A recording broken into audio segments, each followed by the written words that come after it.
अरे सूर्य लेवर आहे, कधी धरायचं त्याला? अरे हात नुसते शिवशिवत आहेत. ये जे करायचंय ना ते सूर्य बुडाल्यानंतरच करायचंय, आता नाही. स्वतःच डोकं चालवू नकस, अशी स्पष्टपणे बाबाजी महाराजांची आज्ञा आहे. चल सर. ए बहिऱ्या, या दिगुशेट फासावर लटकल्यावर बी त्याची मान अशी अशी वाकडी आहे की काहीतरी मागतोय असं वाटतंय की नाही. बघायचं काय? लटकून बघायचं. बघूया ना, म्हणजे कळल तरी या दिगुशेट लटकल्यावर कसा दिसतो ते. दिगुशेट, काय ना तुमची पहिली बायको आहे की नाही सकू, लय त्रास देते, त्यामुळे हे असलं काहीतरी करायला लागतंय बघा. अरे बघतो काय, आण ना झाड, झाड जा पटकन जा.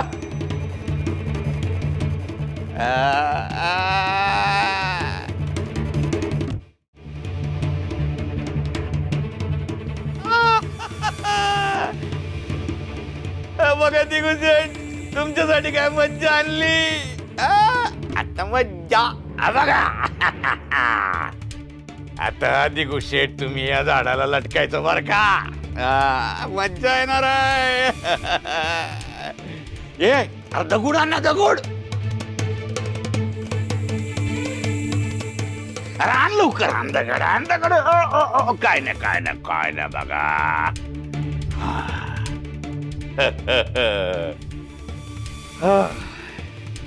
आता सकूच्या येण्याची वाट बघायची. आणि सकू नाही आली आणि सूर्य मावळला तर मग यो दगड असा काढून घ्यायचा आणि तुम्हाला असे झोके द्यायचे.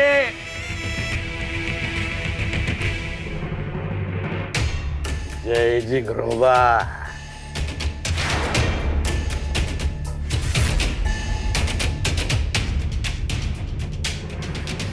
हे हे हे हे हे काय आहे? हे झाड आहे, ही झाडाची फांदी आहे, त्याला लावलेला यो फास आहे आणि यो फासाला लटकलेला झोक्या घेण्याच्या प्रतीक्षेत आहे तो दिगू आहे, तो जनावरा.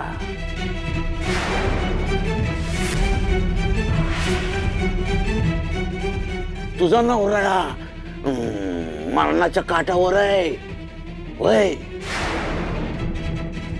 आणि ह्यो दगड दिसतोय का, दगड, ह्यो दगड जर मी काढून घेतला तर मग दिगुशेठचा झोका सुरू.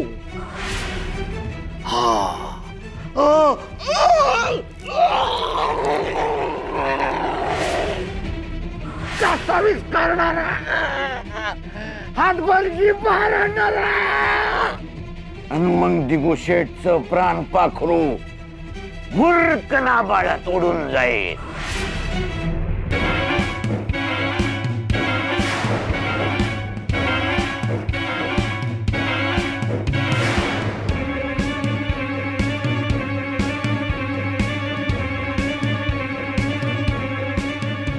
हे घनदाट रान आहे गाड्या, ही संधी आहे.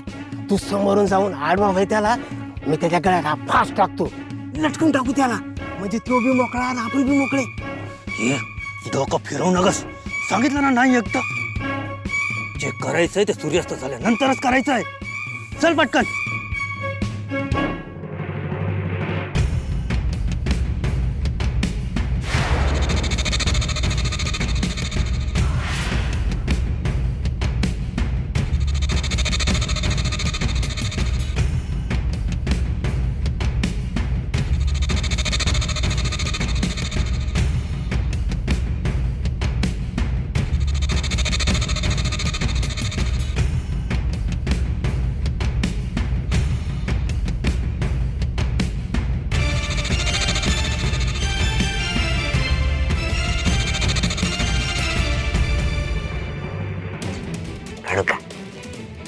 काढू का दगड, काढू काढू. मारू मारू मारू का त्याला, दिगूला मारू मारू मारू मारू मारू, काढू दगड, काढ. अहो तुम्ही तुम्ही तुम्ही काय करताय? जशी तू माझ्याशी वागली तसाच मी तुझ्याशी वागणार. वय आम्ही बराबर सूड उगवणार. वय लई लई लई लई शानी समजते ना तू स्वतःला. अगं तुझ्या नवऱ्याचा जीव मरणाच्या दारात आहे तरी तू सासूच्या कानात सांगते माझ्या आऊंचा जीव धोक्यात आहे. सांगितलं का नाही? सांगितलं का नाही? तूच मनोरमेला सांगितलं का नाही? बोल. नाही नाही, मी नाही सांगितलं. तू नाही बोलली? तू नाही बोलली? अगं मग मनोरमेला कसं काय समजलं? तिला काय सिद्धी बिद्धी मिळाली का काय? ती मनोरमा शेपटीला आग लागल्यासारखी इथं धावत आलती माझा दिगू करून. दिगू माझा जीव आहे. माझ्यासाठी ही जगातली कुठलीही दौलत दिगू समोर काडी मोलाची आहे. तुम्ही असं कसा विचार केलात बाबाजी महाराज? सगुने सूर्यास्तापर्यंत कागद आणून दिले नाही तर माझ्या दिगूच्या जीवाला धोका आहे. असं कोण म्हणाल? सगू दुसरं कोण? आणि शिवाय तुला मोहलत दिली होती सूर्यास्त पातूरची ती बी संपली आता. हो बाबाजी महाराज, काहीही काय बोलताय? हो बघा तरी, अजून सूर्यास्त होतोय. त्या आधीच मी मठात आली आहे आणि कागद आणलाय मी.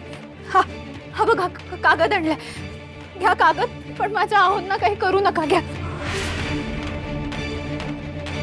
हे शाने, आम्ही काय करायचं काय नाही करायचं ते तू नाही सांगायचं.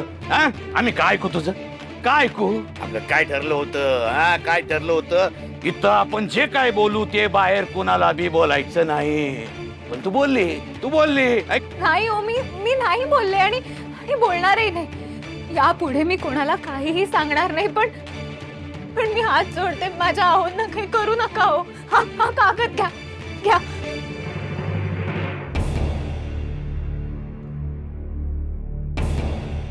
श्री यक्षस्थान रहस्य पत्र. या भुईखाली स्थित असलेले गुहास्थान याचे संरक्षण यक्षयंत्रानं केलेलं आहे. हे गुप्तद्वाराचे वज्रकुलूप उघडण्यासाठी. बाबाजी महाराज, हो बोला ना. माझ्या आहोंच्या जीवाला धोका नाहीये ना आता? मी कागद दिलाय तुम्हाला. बाबाजी महाराज, मी ठरल्याप्रमाणे तुम्हाला कागद आणून दिलाय ना. मी हात जोडते, माझ्या आहोंना काही करू नका ना. तुम्ही भैरू काकांना सांगा, नाही तर दुसऱ्या कोणाला तरी सांगा. माझ्या आहोंना काही करू नका. बाबाजी महाराज बोला ना. बाबाजी महाराज,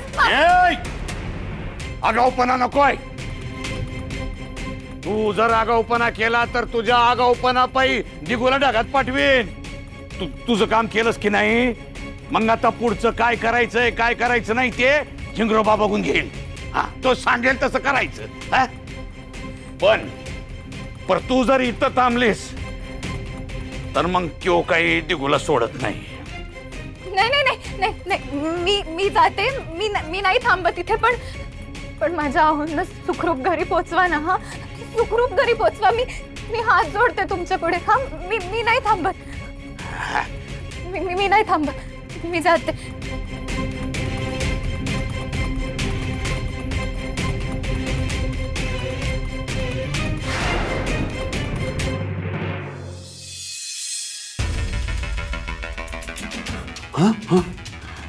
काका, मी तुमच्याशीच बोलायला येत होते. सखू बद्दल ना?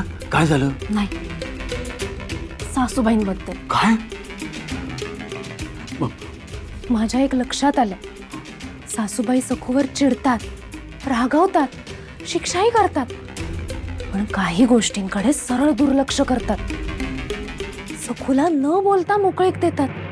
आज मी सखूला काम सांगायला गेले तर ती चक्क माझ्यावर ओरडली.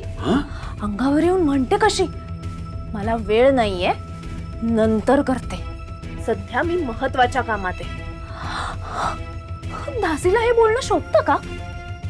मी सासूबाईंकडे समोर तक्रार केली तर त्यांनी मनावरच नाही घेतलं.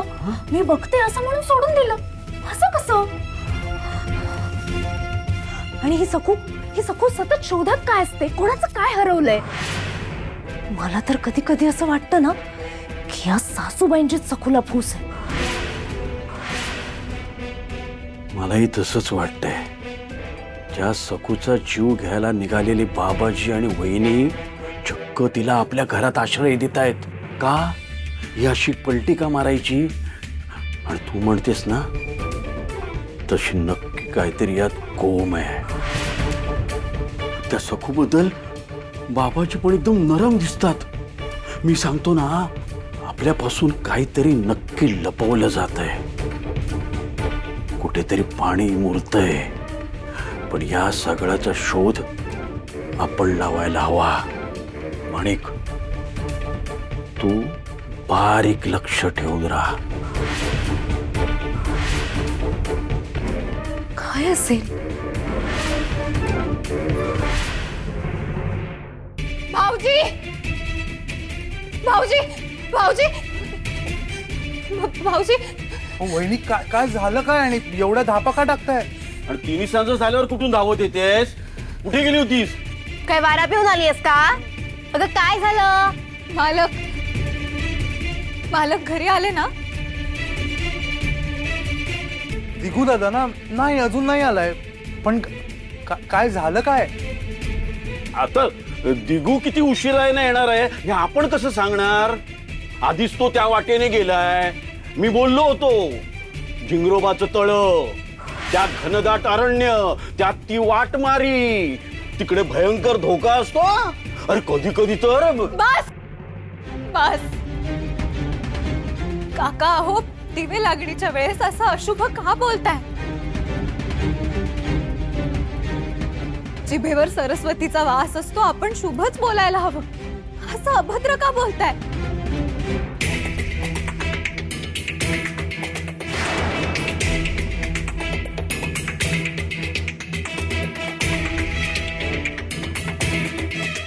अगं बाई, आलीस का तू?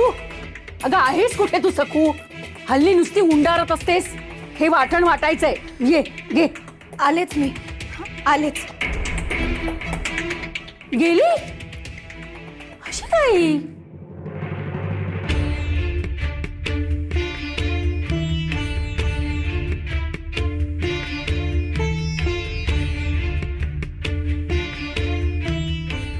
मामी, असं उमऱ्यावरती भांड का ठेवलंस? अहो शंभूबाळ, बाहेर गेलेला आपलं माणूस सुखरूप घरी यावं म्हणून उंबऱ्यावर असं उपडं भांड ठेवायचं असतं. हो, अगदी खरं आहे. नाही म्हणजे शंभूची काकू आजी आहे ना, माझे कपडे असेच ठेवायची. माझी बाराबंदी उमऱ्यावर अशी पसरून ठेवायची. असं पण असतं का? मला ठाऊक नव्हतं. हो, म्हणजे काय, मी खोटं बोलतोय की काय? हे?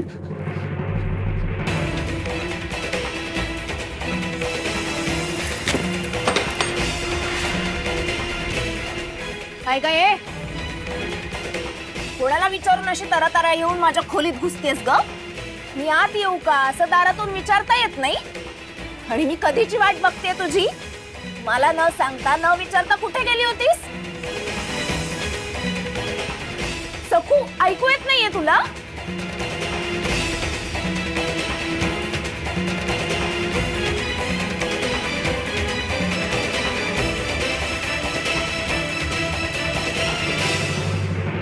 गे, सावकारांची बाराबंदी घेऊन कुठे निघालीस? ठेव ती बाराबंदी. हा लायक, सावकारांच्या कपड्यांना हात लावतेस? लायकी काय तुझी? ठेव ती बाराबंदी.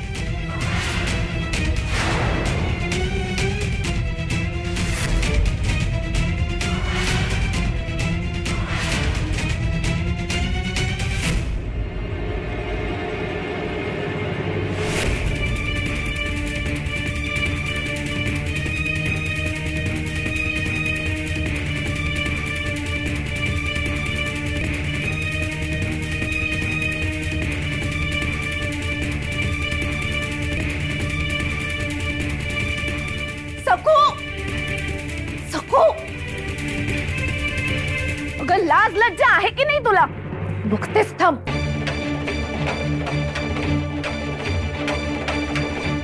मला न जुमानता माझ्या सावकारांची बाराबंदी घेऊन येतेस? कोण समजतेस कोण तू स्वतःला? मालकीण बाई, बाराबंदी होती तिथे ठेवा.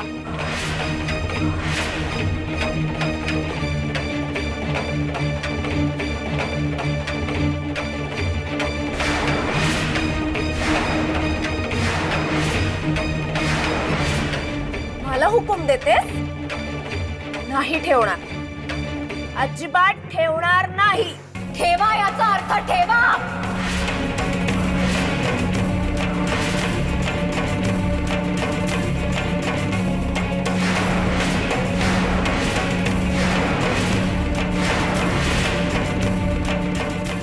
आणि उगा हट्ट करण्यापूर्वी मी का ठेवा म्हणतेय ते समजून घ्या.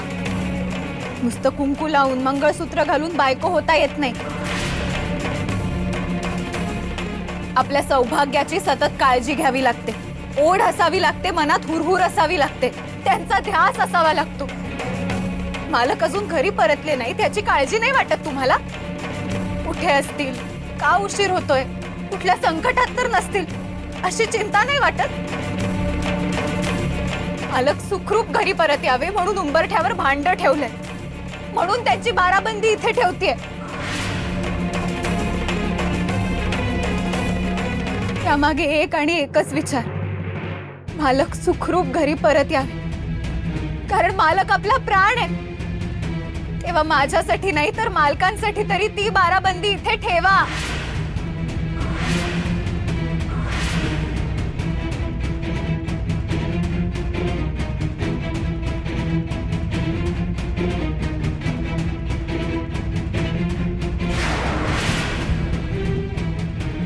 ऐकू नाही आलं का?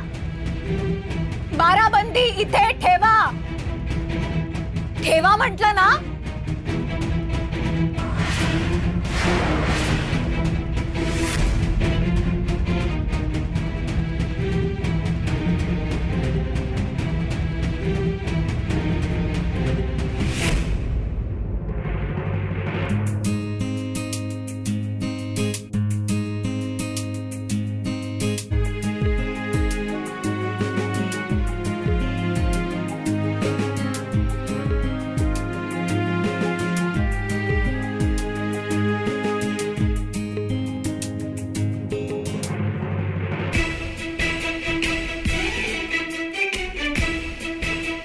ऐकलत ना सावकार, ही सखू किती आगाऊ झाली आहे ते.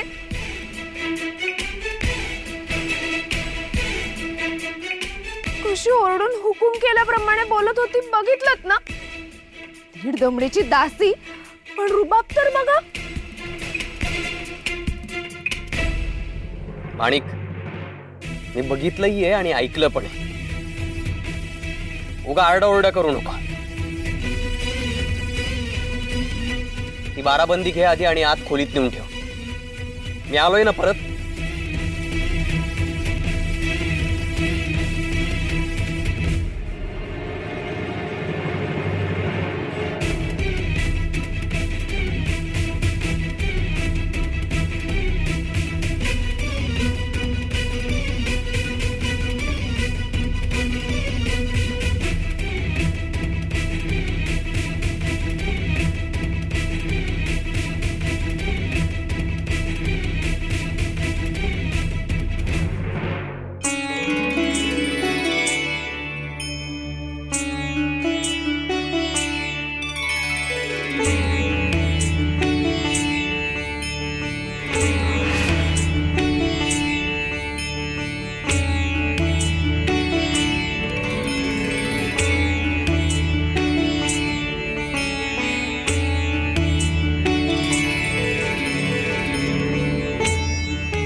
मालक, सुखरूप आहात ना?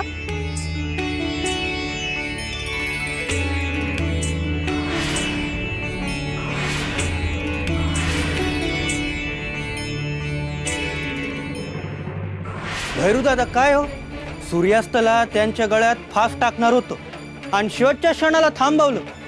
इशाऱ्याची खून पटली आणि हात मागे घेतला. मी जुना आहे हो, पण ह्याच्या हातलाही शिवशिवत होते.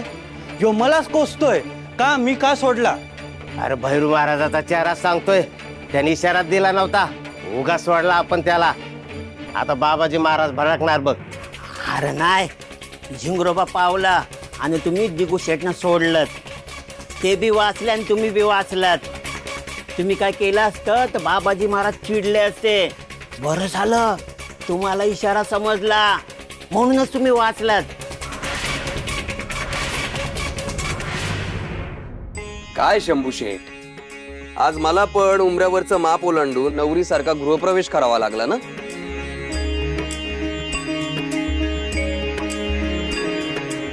उचल ते भांड आणि आत नेऊन ठेव. शंभू, अरे तू देवी आईचं कुंकू दिलं होतंस ना, त्याची प्रचिती आली बघ. आई अंबाबाईच्या कृपेने माझ्यावरचं संकट टळलं.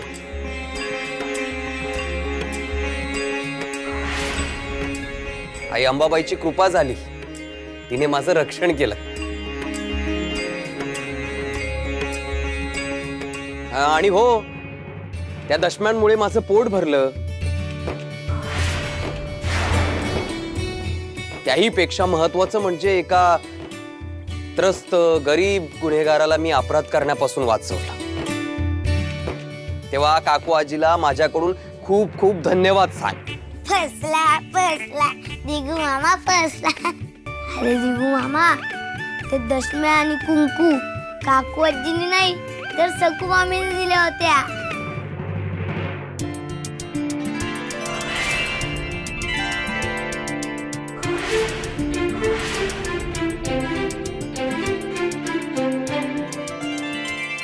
काय करणार शंभू शेठ, तुमचा हा भोळा साम मामा 8 वर्षापूर्वीच सपशेल फसलाय आणि आजतागायत फसवणुकीचा खेळ सहनच करतोय. असंच असतं, साध्या भोळ्या माणसाला फसवणं असं सोपं असतं ना.